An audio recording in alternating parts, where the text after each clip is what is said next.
I think everything begins and ends with the customer experience. Make the customer feel like the most important person in the world, frankly, and make them feel, even if they're buying something over MSRP, they're thinking to themselves, like, you go to a restaurant. If you have a crappy meal but the service is incredible, you kind of overlook it, right? Welcome to the Strategy with Jason podcast. Tune in for everything you need to know to stay in the know regarding the automotive industry. Here's your host, Jason Harris. Hey, what's going on, Podcast Nation? It is Jason Harris here, and thank you for joining me on another episode of Strategy with Jason. This is a special edition of Strategy with Jason. We are here in sunny Napa Valley, California, with the one, the only, the infamous Derek White. What's up, Derek? How you doing, Jason? I'm doing good, man. Good to be here, man. It's good. Beautiful day. It is a beautiful day. I feel like it has cooled down just a hair. It was getting hot, and I was like, oh, man, I'm going to be melting today. But, okay, it's good. It's good. nice. A little bit of a breeze, too. But I appreciate you taking the time to jam with me. We're gonna cover some cool stuff. We're going to talk some customer experience. But, hey, before we get into the podcast, I love starting off all of our conversations with a little origin story. A, because I'm always fascinated how people get started in the business. So, Derek, tell us a little bit about yourself and how you got started in this crazy little world we call the automotive industry. Absolutely. We have a couple hours for this? Okay, yes. Yeah, no, sure, go for it. No, I'll make it quick. I actually had a dealership a few years ago, probably 2000 to about 2007. It's a Highline dealership, and I realized that, hey, it's not always peaches and cream, and you have some pain points that you have to deal with, and so I was very successful for a long time, and then the market went south in 2008 or 9 or whatever. Cash for clunkers came out, etc. And then I decided that the depreciating asset business is probably not the best place for me to be right now. I'm a tech guy. I'm a data guy. So I went back to my roots and started eDrive Auto. It originally was a marketplace for auction vehicles. At the time, you had OVE, you had Manheim online and ADESA, but they weren't that great. And I decided, hey, consumers should have access to these cars, and dealers should be able to liquidate, problem cars, off makes, etc. So I started eDrive Autos with an S. It was a marketplace, and we went to NIADA, I think, in 2012, 2013. Signed up like 200 dealers. Was very successful. Then I realized, hell, I need about $10 million to really build this marketplace to get enough users to be able to justify it. So, but what happened in that process? A lot of dealers were coming up to me and saying, "Hey, what is this like appraisal diamond thingy you have here? That's really cool. It's kind of sticky. Can I get that on my website?" And then, light bulb goes off, and I'm like, that's interesting. So in 2015 or so, we pivoted to more of a technology company, automotive tech, but also more of a boutique style company, offering an appraisal tool, offering a credit qualification tool, soft pull, and also a price assurance or price validation tool, a la Car Guru, similar. And so we call that kind of the trifecta now, and that's what we do. And we create a great customer experience. UI, UX is very sticky, as I said. And, we really came out of the gates hard about a year before COVID started really to grow. Your timing was good, right? COVID hit, and we kept everybody employed, stayed on board, and now, we're finally out of the gate, growing the company, and I'm out, kissing babies and shaking hands like a politician. So, isn't it? Are you sure it's not like shaking babies and kissing hands? Is that how? No, I'm just. It could be that way. It depends on how many wines I have. So. Hey, you know what? Our industry has just fundamentally changed so much, in the last 24 months, and So I'm kind of curious for yourself, just fundamental. so many changes, right? Just the way the customers now, their expectations, so the way we communicate them, we have to meet them where they want to be met. You know, we're here right now at the DMSC conference with Brian and Glenn Pash. Those guys put on a great conference, right? And I know a lot of the conversations inside is going on exactly about that. Like, how do we consistently maintain meeting the customer where they want to be met? And the website is really kind of the foundation of that. And I want to get into that. Before I get into it, though, I would love to kind of get, you know, from your perspective, what was one of the biggest maybe changes you've seen in the last 24 months? Well, one of the biggest changes I've seen is the customer experience on the front end has changed dramatically. And I think that what we've seen is the dealers have been forced to basically have a more virtual experience during COVID, but then it kind of has transitioned back to, you know, 72% of people still want to do the deal at the dealership. They still want to be handheld. They still want to kick the tires and smell the interior and all that stuff. So, but what's happened in that transition back, I think that's starting to happen to the dealership experience is it's still taking 3 or 4 hours at the dealership to get the deal done. 100%. You're absolutely right. So I think the biggest change I've seen is we've gone to virtual. We're 100% virtual. Touchless this. We'll deliver the car, etc. Oh, wow. COVID's over. Now we're going back to the old model. And the old model wasn't that great to begin with. Why don't we fuse the two together and create a better customer experience, shorten that time at the dealership? And you can do that online, but you don't have to buy the car entirely online. Start the first pencil online. Exactly. You start the process. That's right? it. That's it. Right. And I think that's a great example of how we kind of meet the customer where they want to be met. And, you know, our websites need a little boost like that. I got to be honest with you. I'm thinking of all the technologies in our industry, from CRM tech to DMS to marketing technologies. It seems like everything's just kind of had this leap forward, especially the way we perceive data. Where I think the industry is just overall has become more data conscious, right? And how that affects everything. But then I look at the website.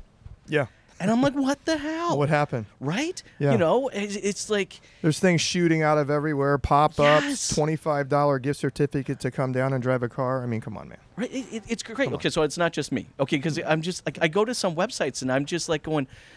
Everything's evolved, and here we are. I mean, we still have bloody forms on the site. So we ask for first name, last name, email address, phone number, blood type, shoe size, and firstborn, just so I can stick you my CRM and send you an autoresponder. Like so I would love kind of get from your perspective, like the future of the online experience. Where do we got to go? Well, you get rid of all the tabs. Step 1, step like 2, that. Step 3, step 4, step 5. So you get rid of all that stuff, and you don't scare the customer early on in the process, or they're going to bounce.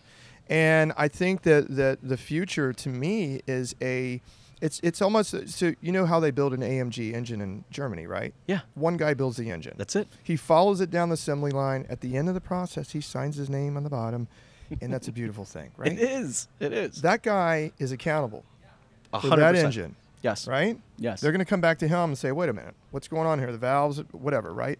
So I see the same thing in automotive, especially in the digital realm, where the customer they don't want to talk to somebody via chat and then get handed off to somebody BDC, then get handed off to the used car manager to value their car, then go in the finance office for 3 hours, and you know. They don't? Wait a second. That's the thing. So I think, and Brian touched on this in his keynote, and I agree with him 100%.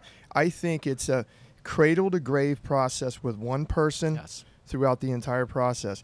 But the process has to start online because 80+% of people want to start the process online. They don't necessarily want to do the entire process online, but they want to create a convenience where they don't have to come down and get beat up at the dealership for 3.5 hours. And look, I think there's some amazing technologies like your company that's helping that. But then there's the handoff from the digital dealership to the physical dealership. And Derek, it's fumble. No, don't get me wrong. All right, there's some amazing dealerships out there watching, listening right now, and they got it nailed down. But I'm going to tell you, the majority, it's rough. I just bought 2 trucks, so I put myself in the consumer's shoes. Yeah. I didn't use that, hey, it's Jason. Hey, can you guys help me out? I didn't do that. I went total consumer on this. Yeah. And I had this great online experience. I built out my payment, what my leasing term was going to be, how much money I wanted to put down. I added my set. And then I got to the dealership, and they're like, yeah, sorry, what are you looking for? Oh, wow. Yeah. There was no acknowledgement of who I was as an individual. So let's talk a little bit about that. The handoff between the digital experience to the physical experience. How would you like to see that happen? Well, I think it has to happen it has to be frictionless. And I know it's like our new buzzword, right? That's an overused word. Frictionless. That's like synergy back in the days of the early internet, or pivot in the last 24 months. Yeah, pivot in the last 24 months, or new normal. Yes, but it's it has to be frictionless, and in order to do that, I think you have to couple some AI, you have to couple some digital marketing and outreach. You have to touch them throughout the process, okay, and kind of handhold them to the dealership, and that's what you have to do. And maybe you have a concierge that you've been talking to through messaging, or whatever, or text, and then that person is greeting you. It's kind of like in the old days when you take a limo, they have your name. Mr. Johnson. That's actually how it should be, though. That's how it should be. I should show up to the dealership, and you should be prepared for me, right? I mean, the fact that I showed up, I spent all this time online. Yeah. I gave you all the information that you wanted from me, and then I show up, and they're like, "I'm sorry, you're Jason. Who? You're here to see who? Yeah. Like, oh, hold on a second. Let me go find out. He's with a client right now. He's with the client right now. But then I finally do meet with the person, and you're like, okay, let's go ahead and sit down at my desk and do the whole thing over again. Yeah. Like, it just blows my mind. But this is what I'm thinking. It's a process and a technology. I definitely think we have to define the process. All right, and then move backwards towards the technology so that the technology actually fits the process. I think too often we almost look at the technology like the easy button. But I want to hit the easy button and then it's done. Yeah. But I think we can take it even one step farther, and it becomes the vision or the mission statement of the dealership. Yeah. Like I've been the culture. Exactly. If it's not a part of it. Yeah. So I'd love to kind of get your thoughts. Like, do we need? It's got to go beyond just process and technology. How do you think it affects the actual vision or mission of the dealership? Well, I think how it affects the vision or the mission or the purpose of the dealership. I think number one, and to just step back a little bit, I would say that when I come into the dealership, I want to feel like the most important person at the dealership. Yes. If I'm paying you $75,000 for a 2022 Silverado, right. I want to feel like the most important person. And I'm saying this from experience, not only as a car buying consumer, but as a dealer myself. You know, I owned a business for 10 years. I sold a lot of cars in 10 years. And I sold that business and started this technology company. So I'm not just some kid that came out of Silicon Valley and developed some widget to put on a website. I've done it all, and I've sat in their chair, the GM's chair, and I've sat on the other side of the chair in the financing office, and I've dealt with it. So I think culturally, it comes down, in my opinion, to you have to figure out how your dealership culturally can change, can make that paradigm shift, and there's another one of those overused words. But you're right, though. But can make that shift to make every customer feel like the most important person at the dealership when they step foot into that showroom. And see, that should be the mission. That should be the mission. The mission. And so that's what I'm saying. I see, and you probably see this too. A lot of dealerships probably sign up with your guys' tech stack, all right? And then the tech stack does what it's designed to do. Right. But then culturally, nothing changes at the dealership. Yep. And the follow-up is bad usually. 100%. So look, a process is only as good as how well we can execute it. Yeah. So let's get a little bit into that, because you were a dealer, I was a dealer. Yeah. Man, interesting times, right? Like, could you ever picture just lack of inventory, insane used car price? Like, it's unprecedented. I thought 2009, 2010 was bad with the cash for clunkers. I remember that. Put a lot of franchise dealers out of business, and I thought there's no way it's going to get this bad. I mean, when you walk into a Mazda lot and they have 14 new cars, that's crazy.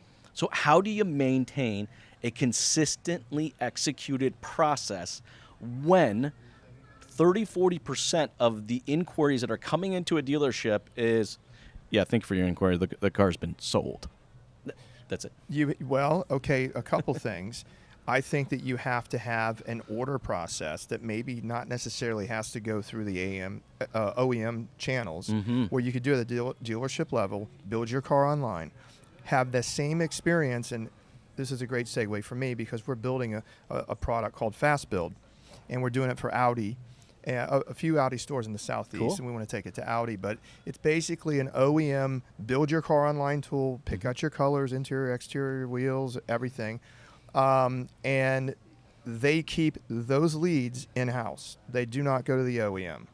So if I'm a Highline, let's say Audi dealership in Jacksonville, which is one of our customers, and they're going out 300 miles with their marketing, and they get somebody in Orlando, they come through the OEM tool online.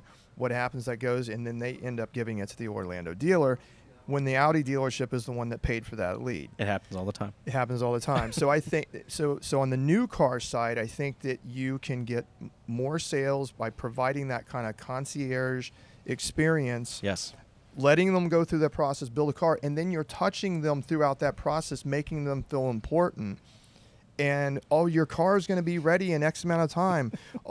We can't wait to deliver your car, etc., and have you come down. We have all the paperwork done. Everything's ready to go. You come and pick up your car. It's communication. It's communication at its core. So, it's funny. I posted something on LinkedIn a couple weeks back. So I ordered my new Air Force One kicks, right? And these were Nike by You. So, I got to pick the whole color scheme, what I wanted, the different colors of logos, everything, right?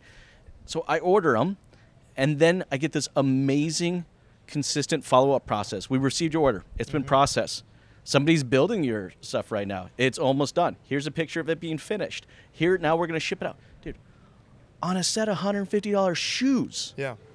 I can't get that type of communication. On a $75,000 car. What up, man? Or $30,000 car. Come on, you were a dealer. Does this not, what? Yeah, I know. There's some 4-letter words I want to use right now. But I'd love to kind of get your thoughts. How... Again, I think it's a cultural thing. Yeah. That we just don't embrace the communication enough. It's just once it's done, it's done. The paperwork, because we're so used to all right, the deal's done. Yeah. It's smashing bugs and burning gas. And I'm off to the next customer. You got it. Right away. So even when the deal is done, you're nurturing that relationship. All those folks in your CRM, you have to nurture that relationship. And hey, you want them to trade that car in 3 years or 2 years. Granted, they can. Granted, they can. So. I know. Sometimes I go squirrel. I mean, I just look. There are things that scare me a little bit right now. I mean, we're getting full pop on new cars, plus in some cases. All right, you got used car values that are 50% higher than historic rates ever. Yeah. And these customers are going to come back in a few years. I'm concerned how many of these deals we're going to be able to get bought. I know I go squirrel, but I'd love to get your thoughts on that because you were a dealer. What do you think about that, man? Well, there's going to be a problem, and you either take the money on the front end or you take the bath on the back end. Right. Make up your mind right now. And I think dealers, there was a survey, again, the keynote that Brian Pash had when I was in that keynote session, where he was saying about how many people are selling vehicles over MSRP.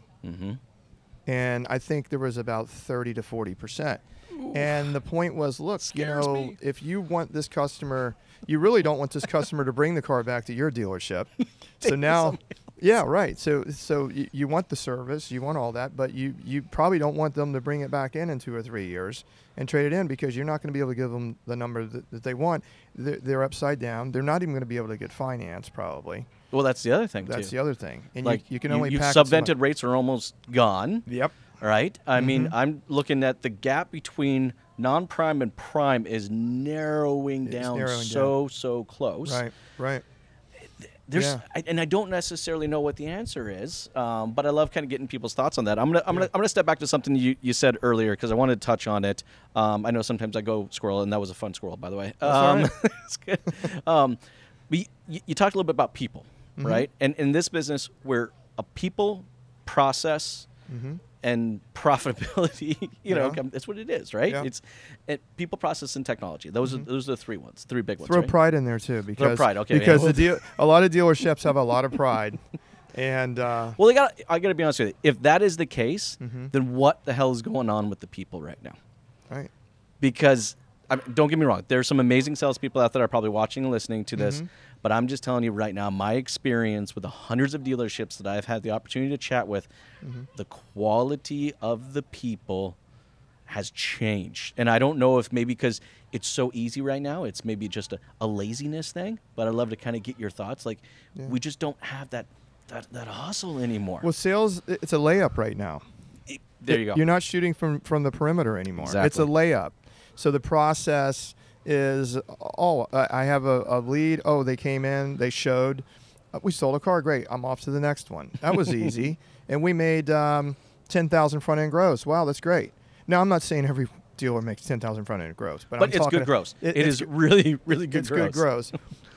So I think it's just taking candy from a baby right now. Yes. And I think what has to happen, you still have to roll your sleeves up. You still have to be customer centric.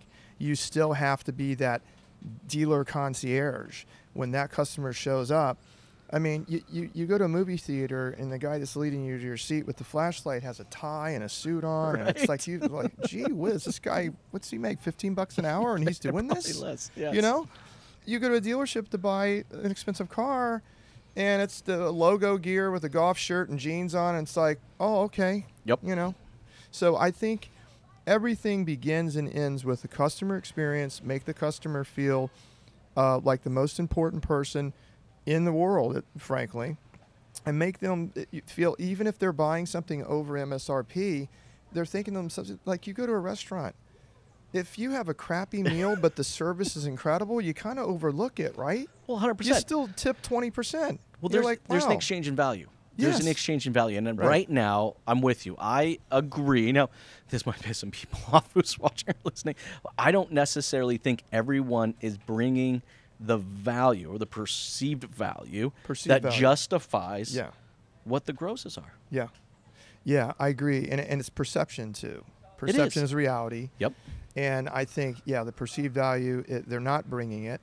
And I think, look, we're being kind of pundits here, but well, it's because we were dealers. We can actually be. We can actually do a little bit. So we could have a little tough love, guys. No way. We all love you guys. For all my dealers out there, you know I love you. But and it's good because I think the more the people and the big chair in the back that's running the dealership, the more they hear it from guys like us that have been through the process and that have bought recently. I just bought a truck recently through one of my customers, Yes, right. And so we've done it. We've done it all, and we're seeing a major shift. Yes. And we're seeing some crazy stuff going on right now. And I think, going back to the website, and that's kind of where we live. We live on the dealer website landing pages if they're doing some digital marketing. It's the first impression. It's the first impression. You are setting the stage for what I expect or what I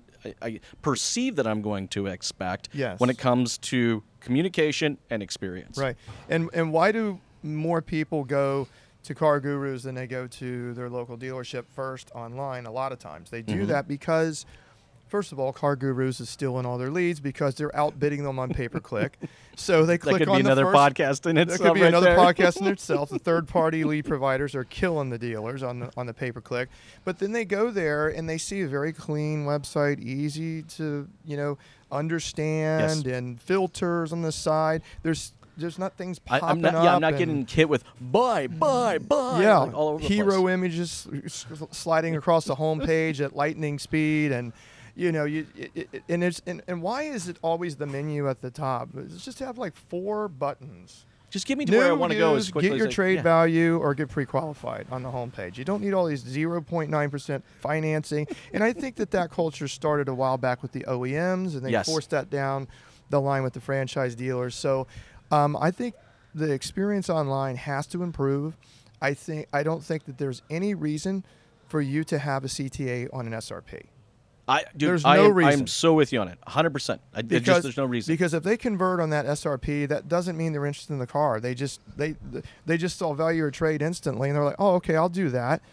But I wasn't interested in the Honda Civic. I wanted a Toyota Camry. I don't remember. So on the VDP, you have to clean the VDP up. There's too much. There's just too much. There's too much. We call it cognitive load UX. And I like that. Yeah, and that's, we didn't coin that phrase, but we use it a lot in our deck presentations. And it's cognitive load UX. That's why our product, you can do a trade with TradeView in about 30 seconds. It's all point and click, mobile friendly, and boom. And then what happens is once you commit to the trade, then it says, hey, would you like to get pre-approved, or would you pre-qualified, not pre-approved, do a soft pull, no harm to your credit, blah, blah, blah. So then that happens, and when they convert off the VDP, now we're saying, oh, we see that you're looking at the 2022 Camry. There's intent. Right. But I remember when that started. Do you remember when that started? We started putting CTAs and SRPs. It was with the famous E-price button. The E-price. Holy crap. You remember? Internet price, E-price, get our best price. Oh, my God. We messed that up, too, didn't we? That I forgot about that actually. Okay, but for a moment I forgot. Look, That's I know. We're not. Look, guys, we're not shitting on the industry. We're really not. But there's something there. Okay, yeah. I think what we've done over the past in our past is that we've done great jobs of building really good intentions. We have good intentions, but then the execution of those intentions sometimes can seem to fall to the side. And I feel like right now that we're buying into these great tech solutions like what you guys provide, and then we're not putting the processes behind it. It reminds me a lot of live chat. Yep. Like 15 years ago, live chat came out. I put it on my dealership Absolutely. website. I was jacked. I was so excited. Yeah. I was so jacked. I'm like, someone's going to have meaningful conversation. Then they're going to come into my dealership. Instead of 3.5 hours, it's going to be 30 minutes. Closing ratio is going to be through the roof because they already connected. And then as an industry, what do? We turned it into a lead generation product. A lead generator. The intent now behind connecting with someone over live chat is to get a first name, last name, email address, blood type, shoe size. Yeah. Firstborn. And firstborn, yes. So that's a really good point. And I had the same live chat on my website when I was a dealer. And I think that what we like to say is we don't cause the sale necessarily, but we influence the sale. Oh, I like that. We're an influencer. Yes. We're not a lead generation. We do convert very well. That's fine. But we're not trying to sell the dealer on where you're going to generate leads. Yep. We want to sell the dealer on, look, we're going to provide a better customer experience with less cognitive load UX, a frictionless I'm going to start experience. using it, by the way. I love use it. Use it. I can't copyright it because someone else used it. But that's what we're all about. And we tell them, look, we're not causing the sale, but we're influencing the sale. And we're through. And we're more of a modular, custom type of company. And we provide modular technologies that are kind of you plug in. Well, so, you're influencing the purchase, and I love the fact that you say that, because I think there are other companies out there that are offering similar solutions to you, and that's not. It's being pushed as a lead generation product. Yeah. But no, that's what that. Look, that should be the intent behind the website. It should have two purposes. Yeah. One purpose, it should be designed to influence the purchase. Yeah. Second, it should be with the intent to connect, not generate. All right, some inquiry or some form fill that I may or may not follow up with because the car's already been sold. So look, I know we're getting towards the tail end of our time, but I just wanted to step back to one other thing you mentioned, because you mentioned the homepage. And man, I've been on like a homepage trip recently. I was just because there's just something about the homepage. I'd love to kind of get your thoughts on what you think a cool homepage would be. To me, it's like we say that we are a people and a technology industry, but you hit the homepage, there's no people. There's no mention of the processor or the technologies that I've developed. All right, it's okay. I'm pretty confident I knew you were a Honda store. I did click on your site. It said you're right. I'm looking for a Honda. So I'd love to get your thoughts, man. What do you think? All right, a new, proactive, progressive homepage should look like. Well, I think it could be driven by, and I know AI is very popular, and there's some great AI products out there. But I think if you can do contextual keyword targeting to form fit that homepage to the intent of the end user. See, now that's what a new generation. So if I type in Honda new Honda for sale in Jacksonville, when I go to the homepage, guess what? That should be the content. I'm going to see a new Honda.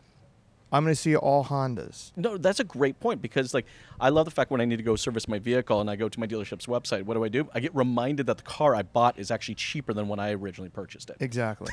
Yeah, I know. It's amazing. Yeah, it's amazing. Derek, look, I know we're at the tail end of our conversation, but for everybody out there watching and listening right now who would maybe love to connect with you, what's the best way to do so? Okay, well, you can go to Derek, D-E-R-E-K, at edriveauto.com. And you can also text me at 904-687-8510. And our website, obviously, is edriveauto.com. And also on LinkedIn, Derek White, all one word, 0566 is my profile. And hit me up on LinkedIn. Derek, man, thank you so much. Hey, dude. man. This was a blast. Great to be here. Thanks. Thanks, Jason. Thanks for tuning in to the Strategy with Jason podcast with your host, Jason Harris. Don't want to miss new content? Be sure to check out the full podcast library at strategywithjason.com to stay in the know. Remember to like, comment, and subscribe. Happy podcasting.